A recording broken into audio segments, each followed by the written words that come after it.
அடுத்த தடவை வரும்போது கையில் வெட்டி கட்டி வரக்கூடாது. சேக் பண்ணிட்டு ஒரே கலரில் வெட்டி கட்டிக்கோங்க. இல்லை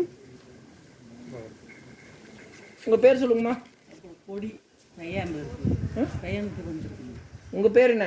எங்கள் பேர் என் பேர் பெருமாயி. பெருமாயின்னு எழுதிக்க வசரண்ணா. ஊர் மதுரை. மதுரை எந்த ஏரியா? சுலம்பட்டி இல்லை, நீங்கள் இருக்கிற ஊர் சொல்லுங்க. இப்போ அதான் கேட்குறேன், எந்த ஏரியா? இருக்கிறது நம்மளை முதல் ஊர் ஆனமலை பக்கம். ரமணிமலைபுதூர்னு எழுதிக்காப்பா. அப்புறம் எதுக்குமா மதுரை உசலம்பட்டி பக்கங்கிற? ஒரு நிமிஷம் இருமா. ஃபர்ஸ்ட் நீ உன்னை எந்த ஊர்லேருந்து வந்திருக்கு நான் அறிமுகப்படுத்திக்காமா. சரி அப்போ சொல்லுமா, என்ன தொந்தரவுக்காக வந்திருக்குமா? பையனுக்கு குழந்தையில 4 வருஷம். சரிங்க. பையனோட பேருமா? கொடிவீரன். கொடிவீரன். சரிங்க. அந்த பையனோட மனைவியோட பேருங்க? சூர்யா பரபா. சரிங்க.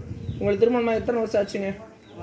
ஆடி போய் ஆவணி வந்தால் 4 வருஷம் ஆகுது. ஆடி போய் ஆவணி வந்தால் 4 வருஷம் ஆகுது. 6ஆம் தேதி. சரிங்க. இப்போ இது வரைக்கும் கருத்தரிச்சிருக்குங்களா? 40னா 50னா இதாகி போயிட்டு. சரி, அவங்க 2 பேரும் வரணும். 2 பேர் வரணுமா?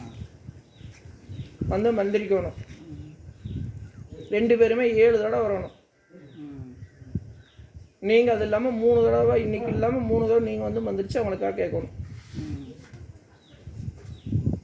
இல்லை நாங்களாம் வர முடியும் அப்படின்னா சந்தோஷம், நீ வேற குமார் சொல்லி பார்ப்போம்.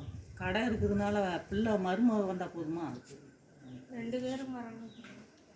பெண்ணு வந்தால் தானாக கருகுடிருமா? அதேப்பா, பெண்ணு மட்டும் கடை விட்டு வர முடியாது. அப்போ கடையவே பாருங்க. அப்புறம் சந்தான பாக்கி கேட்க வந்திருக்கீங்க.